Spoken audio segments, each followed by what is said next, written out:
Les grands enjeux sur HO Docteur TV, planifier les naissances, donner la chance à la femme et aux enfants de jouir de leur bien-être après l'accouchement, c'est aussi un choix, mais c'est aussi un acte de responsabilité. La planification familiale au service de la santé de la mère et de l'enfant, c'est le thème de ce nouveau numéro. Nos invités, le docteur Abraham Ametepe Agossou, il est le directeur de la santé de la mère et de l'enfant. Docteur, bonjour. Bonjour. Merci donc d'accepter notre invitation. C'est avec plaisir. Parler de la santé de la mère et de l'enfant, c'est aussi à la fois une passion, mais également des responsabilités. Oui, évidemment. En tant que niveau de la direction, c'est notre pain quotidien. Oui. Et nous avons le devoir d'accompagner nos prestataires et d'aider les mères et les enfants à se porter en bonne santé. Et quand la mère et l'enfant se portent en bonne santé, papa est plutôt tranquille. On ne fait pas les va-et-vient à l'hôpital.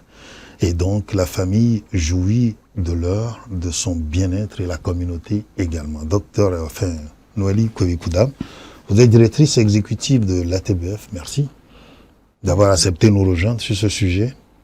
Merci beaucoup pour l'invitation également. Qui est plus qu'une passion pour vous, parce que vous dirigez une association qui est née il y a 50 ans. Les gens se sont demandé, c'est qui ces gens qui viennent nous ordonner d'arrêter de faire des enfants?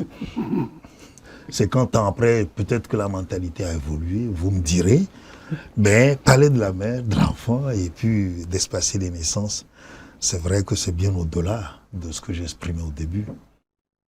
Bien sûr, parler de la santé de la mère et de l'enfant va bien au-delà de la limitation des naissances, comme l'on a tendance à le croire, Oui. ou même de l'interdiction d'avoir des enfants. Je pense que nous aurons le temps d'en revenir. Docteur Agossou, comment la planification familiale s'inscrit-elle aujourd'hui dans la politique nationale de la santé au Togo par rapport à tout ce qu'on a évoqué à l'instant? On sait qu'on est passé par beaucoup de choses. Oui, la planification familiale s'inscrit en bonne place aujourd'hui, tout comme par le passé, parce qu'elle constitue l'une des stratégies qui permet donc de réduire la mortalité maternelle et néonatale. Nous savons que lorsque la mère se porte bien, le nouveau-né aussi se porte bien, voire l'enfant et toute la famille.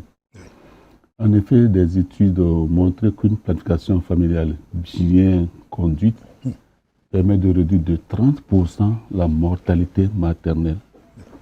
C'est ainsi qu'en 2024, des études ont montré que grâce à la planification familiale, on a pu éviter 540 décès maternels.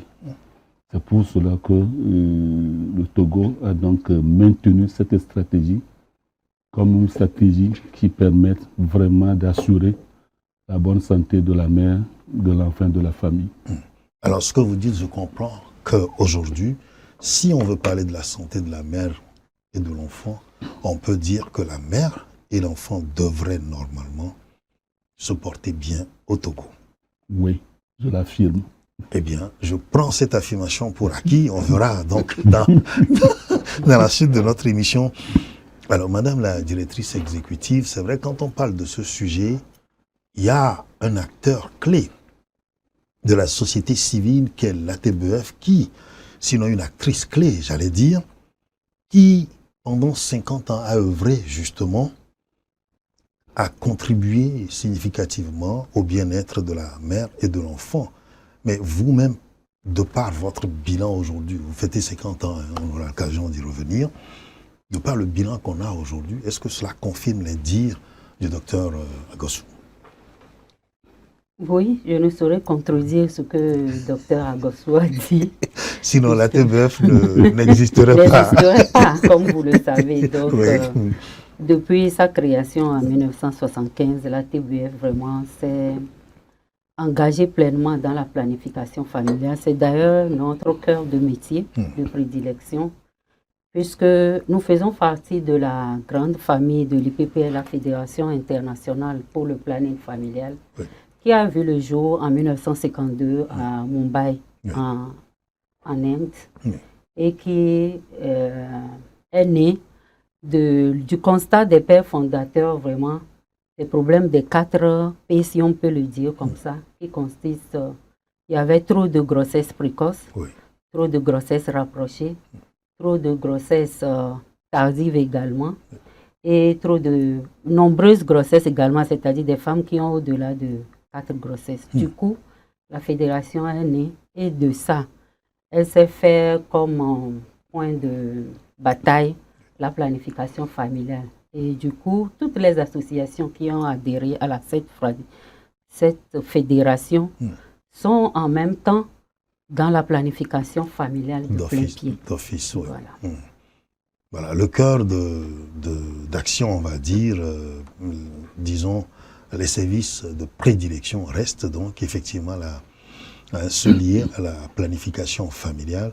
Docteur Agossou, les grands jalons aujourd'hui aux réformes en matière de santé de la reproduction depuis 50 ans au Togo, on sait qu'on est passé, je le disais, par beaucoup de choses. Oui. On a eu la Karma en 2010, il y a eu la gratuité de la césarienne, on est passé par d'autres programmes, aujourd'hui on parle de Wezu. Oui. Voilà, c'est vous qui avez le sujet. Oui, bien sûr. Pour parler de jalons, nous allons retenir quelques dates. Oui. Et Madame la directrice exécutive de l'ATBF venait de le dire, que l'ATBF a ouvert ses portes en 1975. Oui. Il faut dire que c'est vrai, avant 1975, on soignait quand même des enfants, des mères au Togo. Bien sûr, bien sûr. Mais c'est à partir de cette date qu'on a eu des structures organisées pour prendre en charge la mère de l'enfant et parler de la planification familiale. Donc ça a commencé par la sensibilisation, une étude pour que les gens, pour voir quel est le comportement de la femme, de la population en matière de planification familiale au centre de reproduction. Oui. Ensuite, en 1977, le gouvernement a mis en place un programme, dit Programme national de bien-être familial. D'accord. Au sein d'un service appelé service d'hygiène maternelle et infantile, qui rapidement est devenu division de la mère de l'enfant. Ça, c'est en 1977. Heureusement, ou coïncidence, en 1977, là, qu'est né, sous l'égide de l'OMS, ce que nous appelons le programme, ou bien les soins de santé primaire. Et ces soins de santé primaire ont été, disons, formalisés, concrétisés en 1978 à Alma-Ata. Donc, après 1978, la date qui retient notre attention, c'est 1984. 1984, donc, l'UNFPA a élaboré, avec l'appui de l'État togolais, un programme pour structurer tout ce qui est soins maternels essentiellement, mais avec des extensions pour les soins de l'enfant. Ensuite, entre 1984 et 88, donc, cette réorganisation a permis de créer 27 nouvelles cliniques pour prendre en charge tout ce qui est santé mère-enfant, mais avec un focus sur la planification familiale. Nous pouvons également retenir la date de 1989 qui a permis à l'UNFPA et à l'État togolais de se focaliser sur 2 régions. La région maritime pour les soins et la région de la Kara. Ça, c'est en 1989, ça. Ensuite, par décret du chef de l'État, donc on a mis en place la division santé familiale. C'était en 1989, ça. Et entre-temps, en 2007, le Togo a voté la loi de la santé de reproduction qui définit ce qu'est la santé de reproduction, quels sont ses composants, ses constituants, qui met en œuvre ces activités, ou quelles sont les catégories de professionnels qui sont autorisés à offrir ces services-là. Et donc cette loi a abordé également et tout ce qui est avortement. Avortement, et dans la loi, là, il est dit que l'avortement est interdit, sauf les 3 conditions dans lesquelles l'avortement est autorisé, c'est que la grossesse constitue un risque pour la mère, l'enfant à naître présente une pathologie sévère qui ne garantit pas sa survie, ou la grossesse est issue d'un viol ou d'un inceste. Dans ces 3 conditions, le législateur a autorisé qu'un avortement puisse être fait. C'est dans cette loi depuis 1907. 2007, voilà. Et en 2013, donc, il y a eu un arrêté interministériel qui réorganise tout le ministère. Le ministère, et cet arrêté a transformé la division santé familiale en direction de la santé de la mère et de l'enfant. Et donc, nous tenons la direction à ce jour. Mais pour d'autres jalons, comme vous l'avez dit, nous avons en 2010 la Karma, avec la forte subvention de la césarienne depuis 2011. Et ensuite, nous avons le programme Wezu qui a ouvert ses portes en 2021.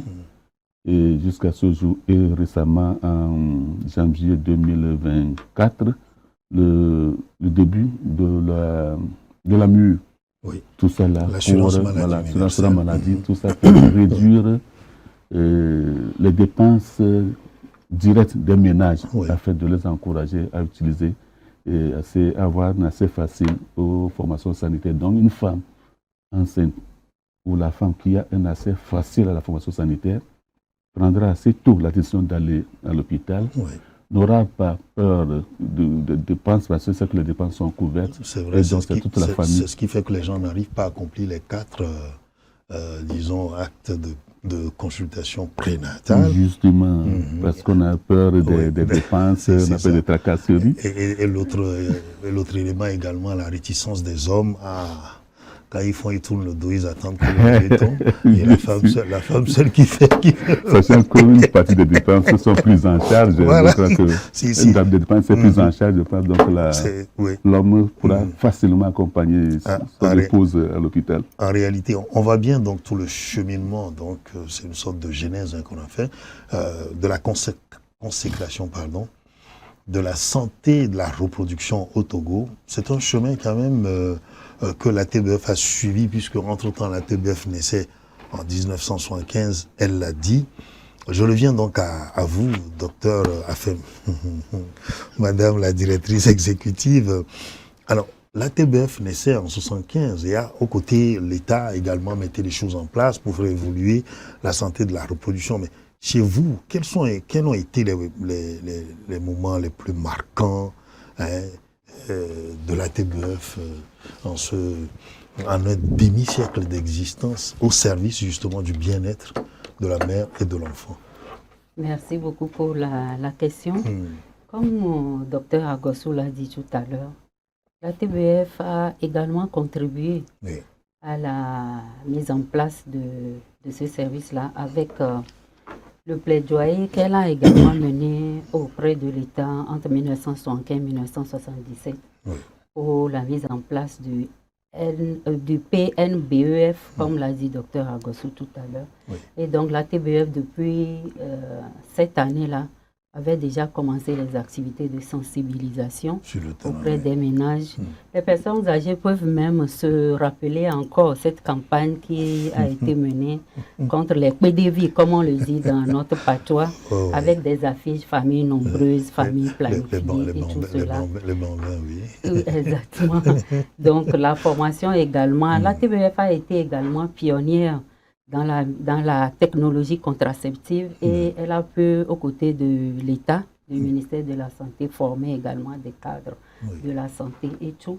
Les moments qui ont le plus marqué l'histoire ou le demi-siècle de la TBF, fidèle à sa mission, qui est de voir que chaque enfant qui naît est un enfant désiré, chaque individu jouit d'une bonne santé, et que tous les droits fondamentaux des uns et des autres sont respectés. La TBF a su développer au fil de ces années-là plusieurs programmes et projets qui nous ont permis vraiment d'être à l'écoute des besoins de la population, et tout en calquant ou en adaptant nos programmes parmi les projets ou les programmes phares, je peux citer la distribution à base communautaire, par exemple, que nous avions développé au cours de ces années, l'offre de services quand même en clinique mobile, en clinique fixe comme en clinique mobile, avec toujours l'appui du ministère de la Santé. Avec les AS qui sont avec sur les agents de santé communautaires dans les communautés de Lomé jusqu'à Sinkassi. Je parlerai également de l'aspect humanitaire de la TBF. Nous avions en 2018, avec HCR, offert des services aux réfugiés ghanéens au niveau des Tandjouari. Nous avions également en charge le centre de réfugiés d'Avepozo, toujours avec les Ivoiriens. Nos amis Ivoiriens. Les amis Ivoiriens qui étaient arrivés en 2018. Pour les Ghanéens, je pense que c'était 2009. Et notre projet aussi de la DBC injectable que nous avions pu partager aussi avec les collègues de la sous-région, à savoir le Soudan, le Sénégal, la RDC. L'offre de services de vasectomie qui n'est plus à démontrer aujourd'hui de l'Active BF, qui est une référence également en la matière. Et j'en sais quelque chose. Je parlerai également des jeunes qui sont aussi une cible très importante de l'ATB avec la mise en place de 2 applications mobiles, Info Ado Jeunes et e-learning. Les applications sur lesquelles les jeunes peuvent avoir des informations sur l'éducation aux valeurs et à la santé sexuelle. Voilà. Ce qu'on appelait l'éducation sexuelle complète. Voilà, exactement. C'est là où je voulais vraiment en venir. Voilà. Et ce qui fait de nous aujourd'hui, si je peux le dire, un centre de référence pour les programmes centrés sur les jeunes. Et ça a été même confirmé par le projet AGPF qui a été mené par le ministère, également par l'IPPF au niveau des associations membres africaines, surtout francophones. Voilà donc qui est égrené, on va dire, les grands moments qui ont marqué la naissance, l'évolution de tous les services liés à la planification familiale et donc à la santé de la reproduction. Entre-temps, on a ouvert vers les droits sexuels d'ailleurs, qui vient compléter tout cela, même si c'est une autre paire de manches qui implique beaucoup de choses. Le docteur Agossou rappelait l'interdiction de l'IVG à l'instant. D'ailleurs, il y a une émission qui est passée dans la semaine sur ce plateau avec le docteur Mboti, on en a parlé. Voilà. L'interruption volontaire des grossesses. Donc, j'en viens à vous. Tout ce cheminement-là, en parallèle à tout ce que le ministère de la Santé faisait, il y avait une association qui était vraiment présente sur le terrain, au départ décriée peut-être pour la planification familiale, où il y avait certaines appréhensions que les gens ne comprenaient pas, parce que l'idée, c'était pas de limiter, d'arrêter les naissances, c'était de les espacer, ce qui n'avait pas été bien compris. C'est vrai que combattre les PDV dans nos milieux, c'est pas un combat facile. Et donc, mais les choses ont évolué. Parallèlement, il y a cette association qui travaille sur le terrain. Si elle a pu tenir, c'est sûr que c'est parce qu'il y avait une forte collaboration quand même avec la division et par ricochet le ministère de la Santé quand même, docteur Agossou. Bien sûr, il y a une forte collaboration entre le ministère et les ONG et associations. Et aujourd'hui, nous ne pouvons pas, ou nous ne faisons pas une planification mise en œuvre sans les associés. Ces ONG associations participent à l'élaboration de nos plans stratégiques. Elles participent à leur mise en œuvre, elles participent à leur suivi. Et chaque fois qu'une activité est planifiée par ces associations également, nous sommes présents. La preuve d'ailleurs, hier, dans le cadre de ces 50 ans, le ministère de la Santé était représenté à son plus haut niveau, au niveau du lancement de cette célébration. Et pour parler de la collaboration aujourd'hui, grâce à la TBF, la directrice exécutive venait de citer tout ce qu'elle fait, mais je voudrais aussi dire que la TBF, à travers ses centres, ses cliniques, prend en charge, ou bien participe à la prise en charge des malades. Et d'ailleurs, ils ont des centres qui ont aujourd'hui même un bloc chirurgical pour faire des césariennes. Donc c'est pour dire la collaboration qui existe entre les ONG et le ministère de la Santé. Mais c'est vrai, vous l'avez souligné, elle a déjà même essayé d'introduire sur ce sujet où elle l'a dit, les agents de santé communautaire qui sont sur le terrain, relevant bien évidemment d'accord du ministère, mais qui également ont participé sur le terrain à étendre les services, les offres de services de la TBF.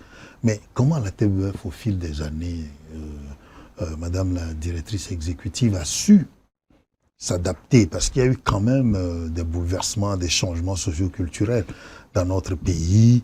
Il y a également eu l'évolution au niveau des partenariats internationaux d'avec notre pays, le Togo. Comment est-ce que cette association, une association, comme son nom l'indique, qui a su tenir pendant 50 ans, comment est-ce que vous avez su vous adapter au fil des changements?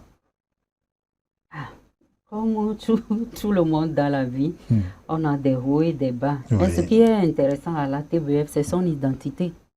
Elle a une vision et une mission qui sont partagées par tout le personnel et par ses volontaires également. Oui. Elle a un but et des objectifs. Mais au-delà de ces éléments d'identité, je dirais que la TBF élabore chaque 5 ans des plans stratégiques avec toutes ses cibles. Et donc, avec ça, nous arrivons à nous adapter vraiment aux besoins des cibles et aux besoins de l'heure et de la conjoncture. Je dirais également, qu'est-ce qui nous a permis au fil des années de nous adapter? C'est également nos projets qui sont adaptés aux réalités du terrain.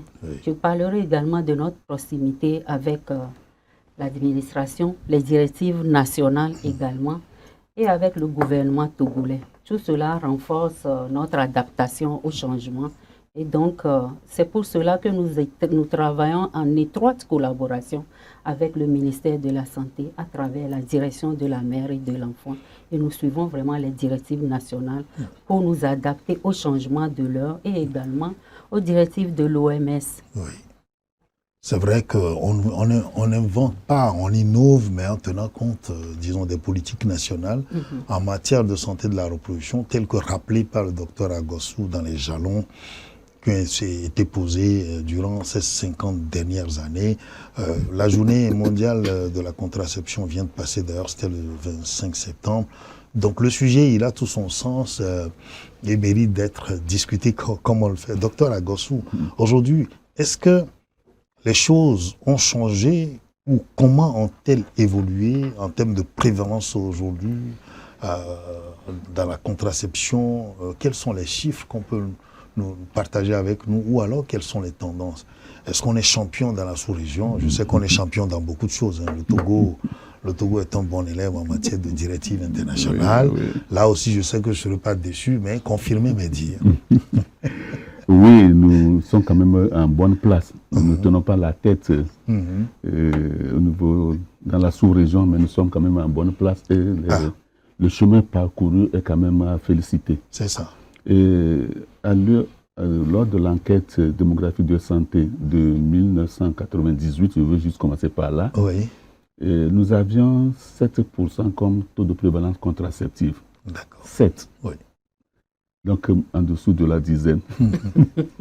Et en 2013, on est passé à 17% par la même enquête. Ça veut dire que la comparaison est bien faite. Voilà. La même enquête nous a trouvé 7% en 1998. Oui. On est passé à 17% en 2013. C'est-à-dire que la décade a bien fonctionné. Oui, c'est vrai qu'en 15 ans, on a gagné 10 points. 10 points. 10 points en 15 ans. Oui. Ce qui fait 0,67 points par an. C'est vrai. Bon, pourquoi je donne cette précision? Mais par la suite, la variation, la croissance a été plus rapide. Oui. Et en 2020, selon une estimation de TRAC20, qui est un bureau d'études qui aide les pays à estimer la valeur de certains indicateurs. Oui. Et donc, selon ce rapport, en 2020, nous sommes passés à 24,8. Donc, de 17, on est passé à 24,8. Un bon significatif. Voilà. Et en 2024, on est passé à 28,2. Wow. Ça veut dire que de 2013 à 2024, en 11 ans, nous avons gagné 11 points. Donc, on est passé de 0,67 points par an à 1 point par an. C'est quand même à féliciter. Pendant ce temps, les pays, je ne veux pas citer certains pays, mais les ouais. pays sont bien loin derrière nous. Nous sommes aujourd'hui à 28, nous avons des pays dans la sous-région qui tournent autour de 10 à 12%. C'est vrai que les réalités ne sont pas les mêmes, mais on comprend quand même que, au-delà de tout, certaines de nos réalités aussi peuvent quand même être des motifs, d'accord, de satisfaction, bien sûr, eu égard à l'évolution des choses. Oui. Mais tout ce que vous dites, quand on dit, OK, on est à 28%, la tendance est telle, ça veut dire quoi concrètement, de manière simple pour les populations? Ça veut dire que beaucoup plus d'accès. Oui, c'est-à-dire que l'accès est de plus en plus facilité Oui. et les besoins non satisfaits sont de diminuer. Qu'est-ce que nous appelons besoins non satisfaits? C'est une femme qui veut utiliser la méthode contraceptive, mais n'y a pas accès. C'est ça. Ce besoin, ce nombre, cette population-là est en train de diminuer. Oui. Ça veut dire que l'accès est de plus en plus facilité. Et ça, on va le dire après, mais je peux déjà annoncer la couleur parce que nous avons beaucoup de stratégies qui facilitent donc ces accès-là, que nous appelons stratégies novatrices, qui permettent de prendre en charge les vulnérables, ceux qui sont éloignés des centres. Il y a des centres qui sont développés donc, pour atteindre ces personnes-là. Et donc, on fait en sorte que tout le monde puisse avoir accès aux services liés justement à la santé de la reproduction. Et cela continue, c'est ce que vous dites. On verra bien plus loin un peu ces stratégies que vous avez évoquées. Voilà. Mais l'ATBF également pourrait partager, madame la directrice exécutive, avec nous, des chiffres, parce que tout ce qu'on est en train de dire là, c'est quand même certains services que vous avez, vous, versés également à ces tendances-là. Et chez vous, qu'est-ce que vous pouvez partager avec nous en matière de bénéficiaires touchés, par exemple, des impacts que l'on peut mesurer de votre existence en tant qu'association qui a comme, on va dire, objet de prédilection la planification familiale? Ce n'est pas uniquement la planification familiale. Ah oui, mais c'est le cœur de votre métier, oui, même si ça a évolué. C'est le cœur de prédilection. Voilà. Effectivement, nous participons aux objectifs, à l'atteinte des objectifs nationaux. Oui. Et je pourrais dire, nous participons à près de 20% à ces objectifs avec nos points de prestation qui sont sur l'étendue du territoire. Pour parler de résultats, j'ai quelques chiffres à partager avec vous juste pour ces 5 dernières années où, en termes de nombre de services SSR fournis au cours de ces 5 dernières années, je parlerai de plus d'1 million par an. Ça fait à peu près 6 millions que nous avons offerts au cours de ces 5 dernières années. Donc 6 millions de services liés à la santé de la reproduction. Que nous avions offerts. Voilà. À travers l'entremise de nos 6 points de prestation fixes, nos 4 cliniques mobiles et les près de 700 agents communautaires que nous avions sur le terrain du territoire. Pour l'accès des jeunes, par exemple, aux services de droit en santé sexuelle et reproductive, nous avons pu toucher au cours de ces 5 dernières années 520 000 jeunes. Pour les jeunes qui ont suivi l'éducation aux valeurs et à la santé sexuelle, je veux parler de l'éducation complète à la sexualité, que ce soit en ligne, que ce soit par les pères éducateurs, que ce soit par nos prestataires. Nous avions touché 1 240 000 jeunes au cours de ces années.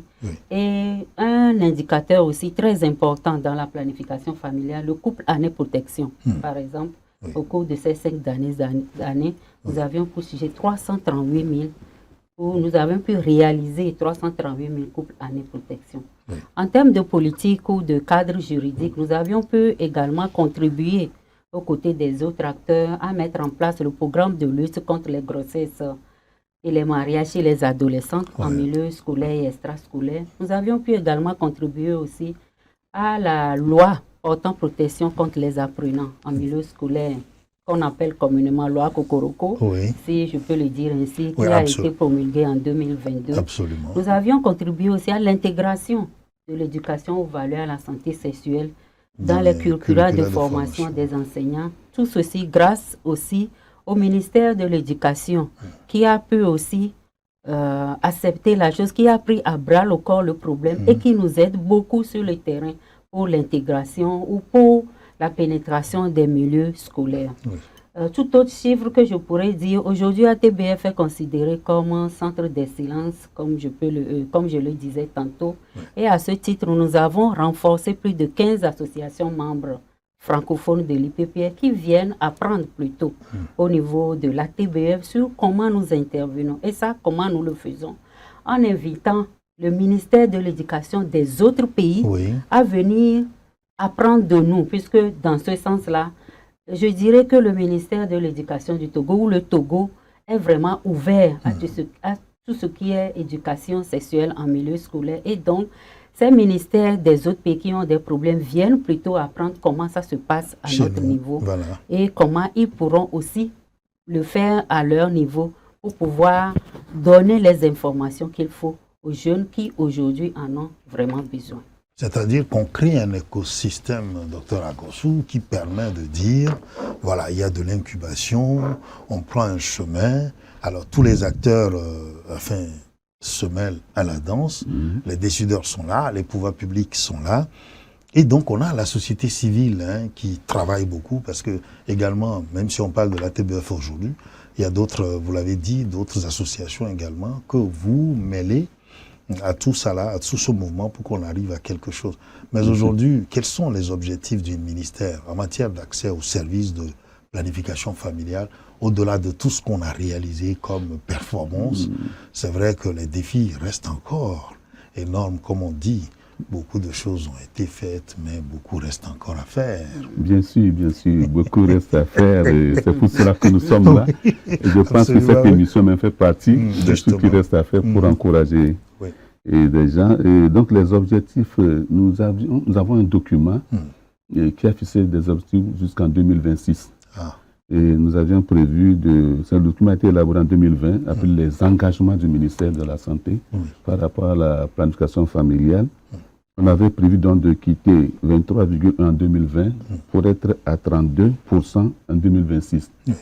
Il vient de dire qu'en 2024, nous sommes à 28,2. Il nous reste près de 4 points à gagner en 2 ans. Puisque les résultats, c'est les résultats de 2024. En 2025, on devait être à 32. Nous sommes à 28, il nous reste 4 points. C'est vrai que ça va être un peu difficile à atteindre, mais nous serons quand même bien proches. Et en dehors de ça, il est prévu dans ce document de donner les informations claires, précises aux jeunes et adolescents pour les aider à être autonomes. Et c'est vrai que sur ce plan, nous avons beaucoup de difficultés. Grâce à l'appui de la TBF, il y a des vues dans les écoles pour sensibiliser ces jeunes. Et certains pensent que c'est une incitation à la débauche. Mais j'avoue, je déclare encore ici que c'est le contraire. Aujourd'hui, ces informations sont disponibles dans tous les réseaux sociaux. C'est mieux que ce soit un technicien qui parle de la chose à l'élève, plutôt que de laisser l'élève aller découvrir la chose à travers les réseaux sociaux. Il n'y a personne qui encadre cela. Et il peut y avoir toutes les compréhensions possibles. Et grâce à ça, nous avions les études du ministère de l'Éducation le prouvent, que grâce à ces sensibilisations, le nombre de grossesses est en train de diminuer dans certains établissements où le message est vraiment bien passé. Donc, aider les jeunes à avoir les bonnes informations. Et ensuite, assurer la disponibilité des produits contraceptifs à tous les points de prestation, ce qui est fait avec l'État et ses partenaires pour que le produit soit c'est-à-dire que je suis à Djartanga, à la frontière Togo-Ghana. Alors j'ai besoin aujourd'hui d'une méthode contraceptive. Je me rends dans une unité de soins, c'est disponible. Il y a un prestataire qui me prend en charge, qui m'explique les choses et je fais un choix responsable. Je n'ai pas besoin de traverser tout le village, la forêt pour venir croiser. Non. C'est vrai. Et parfois, on a des centres où certaines méthodes ne sont pas disponibles en fonction de la compétence de l'agent. Et pour remédier à ça, il est organisé ce que nous appelons les stratégies mobiles, où des prestataires qualifiés se déplacent vers ce centre-là. De temps en temps, périodiquement, pour offrir ce service-là qui n'était pas disponible à tout moment à ces personnels-là. Mais au moins la base, elle est là. C'est-à-dire qu'on a les services, de couture sont disponibles les services primaires, comme vous l'avez dit, parce qu'à un moment donné, on a pensé à la communauté. Justement, cela nous amène à parler du profil des populations que la TBF sert. Je me tourne vers vous, et quels sont ceux que vous avez touchés et quelles sont les catégories, sinon le nouveau public, aujourd'hui à atteindre? Parce que je le dis, même s'il y a des performances, il y a des gaps qui restent toujours. Comme le docteur le disait tout à l'heure, il faut vraiment rapprocher les services des communautés. Oui. Et comme il a dit, c'est pour ça qu'il y a les stratégies mobiles pour les populations qui sont défavorisées. C'est pour répondre un peu à votre question, les cibles que nous touchons. C'est ça. C'est vraiment les populations qui sont loin des formations sanitaires, par exemple.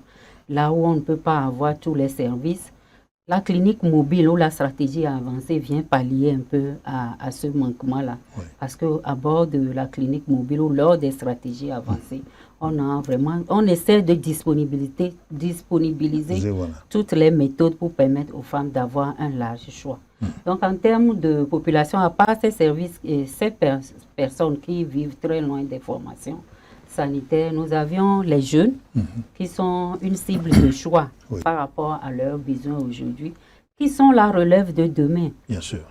Si nous les formons aujourd'hui, nous les donnons les bonnes informations et qu'ils prennent de bonnes décisions aujourd'hui, ils sont la relève de demain pour assurer l'avenir de l'État. Donc, les jeunes sont vraiment au cœur de nos actions et nous le disons même par un de nos slogans. À la TBF, le jeune est leader. De toute façon, je ne vous coupe pas, il y a le dividende démographique donc à capitaliser. Ah oui. Voilà, on a une base, une pyramide dont la base est d'une proportion beaucoup plus large. 60% de la population reste jeune. Voilà, et donc demain, ce sont eux qui vont venir. Vous avez raison, je ne vous ai pas... Merci beaucoup.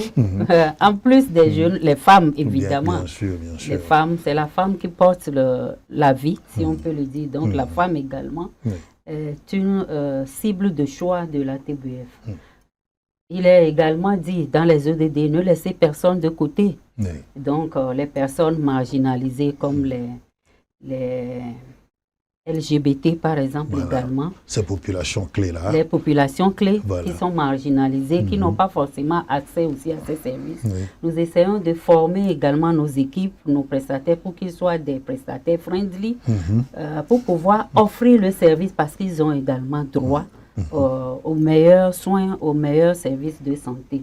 Je parlerai également des réfugiés, des déplacés. C'est pour ça qu'en temps de crise, si je peux le dire, nous n'hésitons pas à déployer nos équipes sur les zones pour pouvoir prendre en charge également, que ce soit les réfugiés, les déplacés par rapport au conflit. Et les populations rurales aussi ne sont pas du reste. Oui. Eh bien, on voit bien qu'aucune cible n'est négligée. Alors, docteur Agossou, c'est vrai que tout ça, cela demande du financement, cela demande de l'argent. Déjà que les budgets nationaux au niveau donc, de l'Afrique, les budgets nationaux pour la santé sont des parents pauvres du financement. L'objectif d'Abuja nous recommande 15%. C'était 11% au départ, c'est devenu 15%. Bon, le Togo est peut-être à la moitié. Je ne sais pas. Peut-être que je n'ai pas les vrais chiffres. Vous souriez.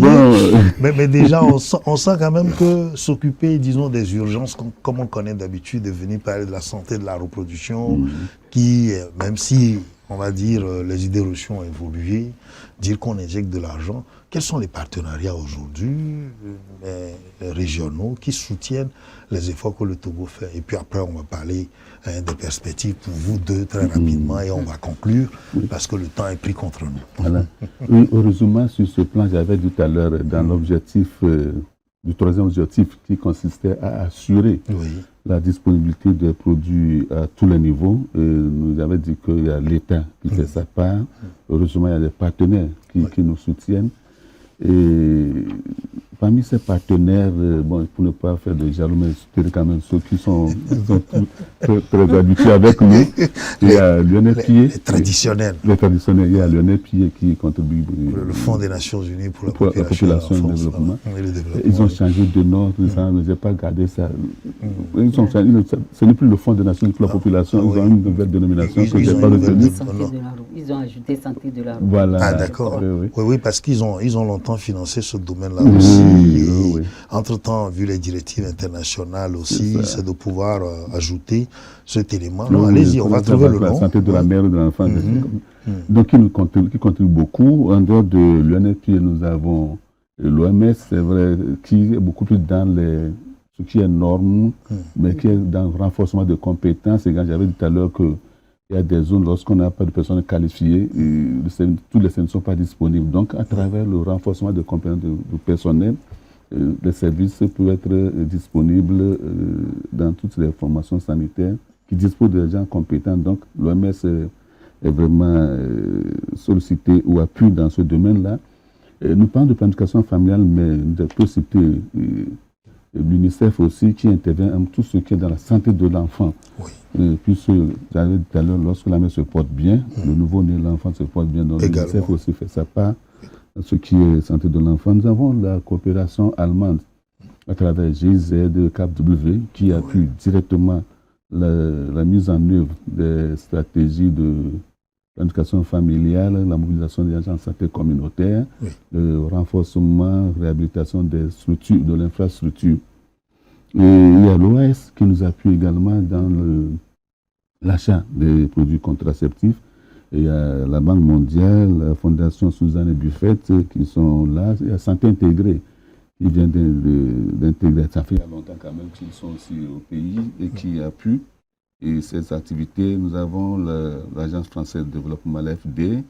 Il y a l'autre, Intra-Health, à travers la formation. Il y a AIPAS qui nous appuie dans la clarification des valeurs.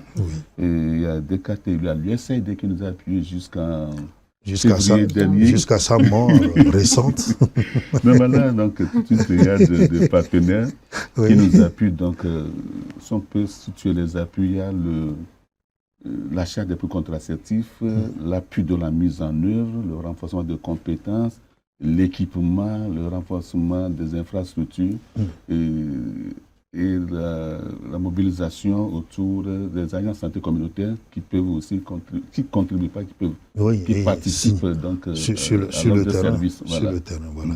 Voilà, l'Agence des Nations Unies pour la santé sexuelle et reproductive, l'UNFPA, anciennement connue, donc est devenue aujourd'hui l'Agence des Nations Unies pour la santé sexuelle et reproductive.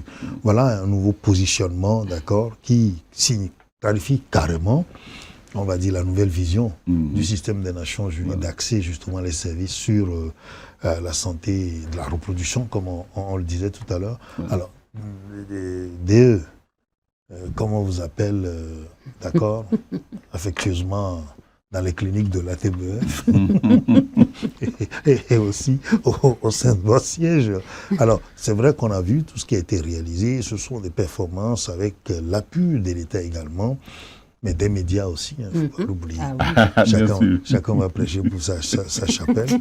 Les médias, dont ce Docteur TV qui vous a toujours accompagné, qui est d'ailleurs partenaire, d'accord, sur tout ce que vous êtes en train de faire. Alors aujourd'hui, en termes de perspective, où est-ce qu'on va? On a vu donc les cibles qui restent encore à desservir, celles sur lesquelles on insiste beaucoup plus, mais demain, il va y avoir quelque chose. Il va y avoir une vie qui va se poursuivre. Les 50 prochaines années démarrent peut-être à partir de cet instant où vous et moi, nous sommes en train de parler, ou ont déjà démarré. Où est-ce qu'on veut aller?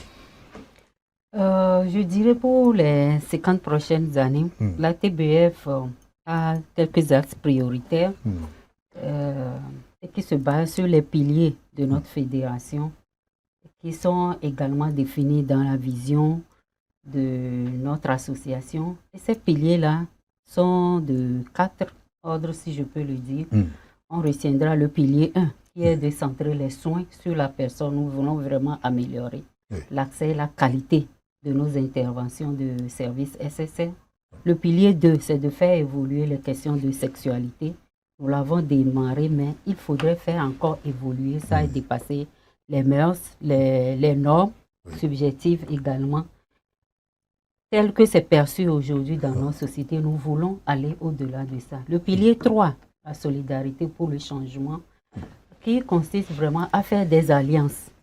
Des alliances, je donnerai l'exemple par exemple de ce que la TBF fait avec le ministère, c'est vrai, mais avec également d'autres partenaires régionaux comme AIPAS, Afrique francophone, pour pouvoir faire avancer les plaidoyers. Et le pilier 4, c'est de prendre vraiment soin de notre association. Prendre soin de notre association voudrait dire faire tout pour retenir les volontaires qui constituent aujourd'hui aussi l'âme de l'association. Et avec les départs, les renouvellements, faire tout vraiment pour retenir la branche de volontaires pour beaucoup plus de visibilité, beaucoup plus d'action dans la promotion de la santé sexuelle et reproductive au Togo. Voilà donc un nouveau cap qui est fixé pour pouvoir évoluer. Docteur Agossou, on a vu, les financements deviennent de plus en plus rares, on le sait. L'USAID, son financement est mort. D'accord, tous les services liés à l'avortement sont morts et vont encore mourir davantage. S'il trompe pas un héritier à la tête des États-Unis, même s'il ne va pas se représenter, il a mis les choses en place qui vont encore perdurer dans le temps si celui qui lui succède également, d'accord, est partisan de sa politique, ce qui nous oblige à penser à d'autres partenaires, vous l'avez dit, à les diversifier également, à ratisser l'âge, la TBF l'a dit. Voilà donc tout ce qui contribue aujourd'hui, concourt à dire, les défis restent encore énormes. Si on n'a pas d'argent, cela se corse encore davantage. Quels sont les messages aujourd'hui qu'on peut envoyer à l'endroit de tous ceux qui nous écoutent, d'accord? On sait que dans l'opinion plurielle, on a les décideurs, les pouvoirs publics qui sont là, les populations également. On va terminer cette émission comme ça pour pouvoir nous dire à très bientôt. Je réserve la parole à la directrice exécutive, vous m'excusez de tordre le protocole, parce qu'elle fête 50 ans et que SO Docteur TV fête 5 ans et que nous sommes des partenaires. Peut-être qu'elle aurait un message spécial pour finir l'émission. Docteur, allez-y. Et si j'ai un message, c'est de soutenir les efforts du gouvernement. Et comme vous l'avez dit, le financement se fait de plus en plus rare. Certains sont partis, certains sont en train de réduire leur contribution. Donc c'est d'appuyer la mobilisation des ressources domestiques, et qui sont des ressources qui permettent donc à chaque État d'être plus autonome. Et parce qu'aujourd'hui, nous voyons les efforts qui sont faits et par rapport au renforcement des infrastructures. Nous avons la construction des hôpitaux mères enfants dans les régions, la réhabilitation de certains hôpitaux, le recrutement qui se fait régulièrement pour renforcer le personnel, les équipements et autres, la digitalisation des services pour faciliter leur utilisation. Donc, des efforts, nous devons soutenir ces efforts-là à travers la mobilisation, donc la contribution de tout le monde est donc nécessaire. L'autre message, c'est utiliser aussi les services comme il faut. Et ça fait mal que ces services soient là et qu'on retrouve des patients qui ont des circuits d'accès aux soins qui n'améliorent pas les résultats. C'est-à-dire qu'on est là, il y a le service, on ne le consomme pas. De l'argent a été injecté, mais le service donc n'a pas atteint, n'est pas consommé, ce qui fait en fait des dépenses en l'air. On voit encore des femmes enceintes, parfois même, un collègue me disait hier, qui vont faire les consultations prénatales dans une structure agréée, mais qui vont accoucher dans ce qu'on appelle le greffe des maisons d'accouchement. C'est quand ça ne va pas qu'on les transporte au Manu Militari et qu'ils viennent mourir dans une formation santé, ça fait mal. Donc cela appelle donc à un changement de comportement de la part de nos soeurs, de nos parents, pour sauver des vies. Merci beaucoup, Dr Agossou. Vous êtes le directeur de la santé de la mère et de l'enfant, donc au ministère de la Santé et de l'Hygiène publique. Merci d'être passé. Bon retour chez vous. Je sais qu'en ce moment, vous tournez, vous êtes, d'accord, par ici en atelier, par là, vous faites des choses sur le territoire. Vous nous revenez directement comme ça de Palimé. C'est quand même louable de votre part, il faut le reconnaître. Je vous en remercie. Et ce Docteur TV vous le C'est moi qui vous reconnaissez, remercie. vous le reconnaissez louablement. C'est moi qui vous remercie. Donc, bon retour chez vous. On va Merci. terminer avec vous, Madame Kwewi-Koudam, c'est vrai, je le disais, au détour justement donc, du billet que je faisais. 50 ans, c'est vrai que les festivités actuellement sur le terrain, toute cette année, vous avez fait beaucoup de choses. Aujourd'hui, si vous avez un message sur SO Docteur TV où nous vous donnons l'occasion, d'accord, de parler également de vous et nous, qu'est-ce que vous diriez? Et des populations qui nous suivent, ces femmes, ces jeunes que vous aviez mentionnés à l'instant. À Docteur TV, je dirais merci. Donc, SOS Docteur TV, Merci je beaucoup. dirais merci pour le partenariat parce que chaque fois que nous avons besoin de SOS Docteur TV, vous êtes là. Nous vous disons merci et vous nous offrez même gracieusement vos plateaux pour que nous puissions passer les informations, discuter et aussi donner les informations qu'il faut aux populations. Je profite également de dire merci aux médias partenaires aussi. À nos jeunes, je leur dirais tout simplement d'avoir un comportement responsable afin d'être ou afin d'assurer vraiment la relève.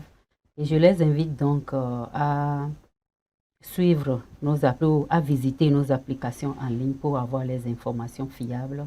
Info Ado Jeune qui est disponible sur Play Store. Et aux partenaires techniques et financiers, je leur dis merci également. Et je leur invite également à continuer par nous soutenir pour que nos différentes interventions puissent aller de l'avant au profit des populations que nous servons. À l'État togolais, qui est notre partenaire de choix, je dirais aussi merci parce que l'État fait beaucoup de choses pour nous. Je ne peux pas dire le contraire. L'État nous envoie des prestataires, met à notre disposition des prestataires de santé.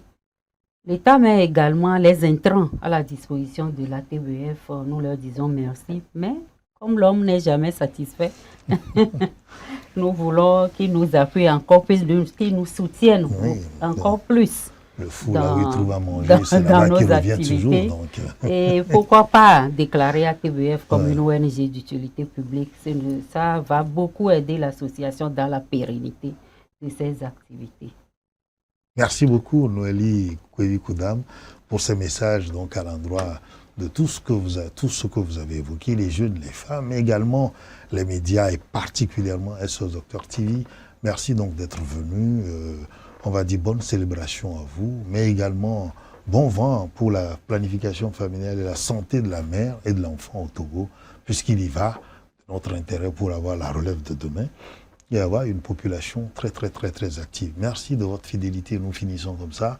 Et restez-nous fidèles, continuez également, car votre fidélité, c'est notre motivation la plus grande et vous savez que votre santé et bien-être est notre priorité. À très bientôt.